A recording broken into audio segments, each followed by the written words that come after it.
Because the Lord loved you, and because he would keep the oath which he swore unto our fathers, hath the Lord brought you out with a mighty hand, and redeemed you out of the house of bondsmen, from the hand of Pharaoh king of Egypt.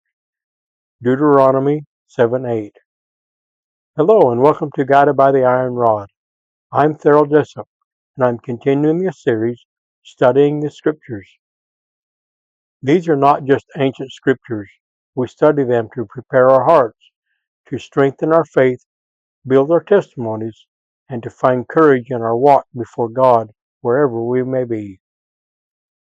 If you're new to this series, I recommend starting at the beginning.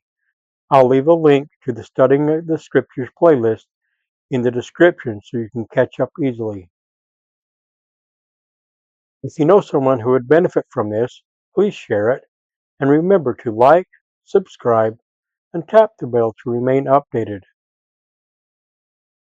Part 8. Covenants Presented. Israel Accepts Them. When the Israelites gathered at the base of Mount Sinai, they were no longer merely a band of freed slaves. They were a people the Lord had chosen, delivered, and now prepared to covenant with. The God who parted the Red Sea now sought to part the veil between heaven and earth, to establish a binding relationship with his people through law and covenant. The mountain itself stood as a witness. Thunder rolled, lightning flashed, and a thick cloud settled upon Sinai. The voice of the Lord spoke, and the people trembled. Exodus 19:16 through 19. What they were about to receive was not only a set of rules, but a divine pattern of life, heaven's law for a covenant people. The Ten Commandments. From amidst the smoke and the fire came the voice of God declaring that we now call the Ten Commandments. Exodus 20:1 through 17. These commandments revealed not only what Israel was to do, but who they were to become, a holy nation. Exodus 19:6. The first four commandments turned their hearts towards God. No other gods, no graven images, references for his name, and remembrance of his holy day. These laws reoriented Israel away from Egypt's idolatry and toward covenant loyalty. The next six commandments dealt with their relationships towards one another: honor, purity, honesty, respect, and self-restraint. Together, they outline a pattern of discipleship that reflects both love of God and love of neighbor. See Matthew 22:37 through 40. When the people heard the voice of God, they were afraid. They said to Moses, "Speak thou with us, and we will hear, but let not God speak with us, lest we die." Exodus 20:19. The Lord honored that request and thereafter spoke to Israel through his prophet. This became a defining moment in their covenant journey. The prophet as the appointed mediator between God and his people. See Numbers 12:6 through 8. The covenant confirmed. After receiving additional instructions, Moses came and told the people all the words of the Lord and all the judgments. Exodus 24:3. The people's response was united and enthusiastic. All the words which the Lord hath said we will do. Exodus 24:3. With that declaration, Israel entered into a covenant. Yet, as in all divine covenants, a sacred token was required, a witness of commitment through sacrifice. Moses built an altar with 12 pillars, according to the 12 tribes of Israel, and the foot of the mountain, and offered burnt offerings and peace offerings unto the Lord. Exodus 24:4 through 5. He collected half of the blood and sprinkled it upon the altar, symbolizing God's part of the covenant. The other half he sprinkled upon the people after reading the book of the covenant aloud to them. Exodus 24:6-8.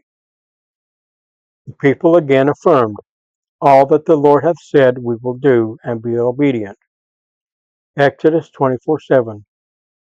Moses then said, "Behold the blood of the covenant which the Lord hath made with you concerning all these words." Exodus 24:8. That phrase, the blood of the covenant, echoes powerfully through the ages. It pointed forward to the higher covenant made through the blood of Jesus Christ. Joseph Smith's translation, Hebrews 9:11-15, and Matthew 26:28. Just as Moses sprinkled the blood upon Israel to seal their promise, so Christ's atoning blood sacrifices and binds all who accept his gospel covenant today. Mosiah 5:7-9. Israel's acceptance.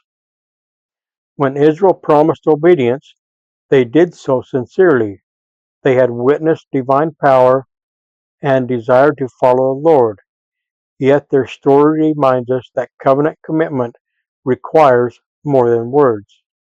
It requires endurance. Their journey would soon reveal that obedience could not be sustained by fear alone, but by faith and remembrance of the covenant itself. The Lord's purpose was never merely to command, but to sanctify. He sought to write his law not only upon stone, but upon their hearts.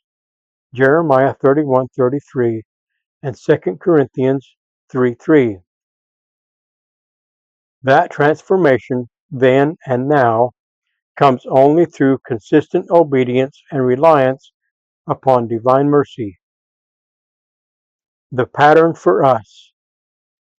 As members of the restored church, we also stand symbolically at Sinai.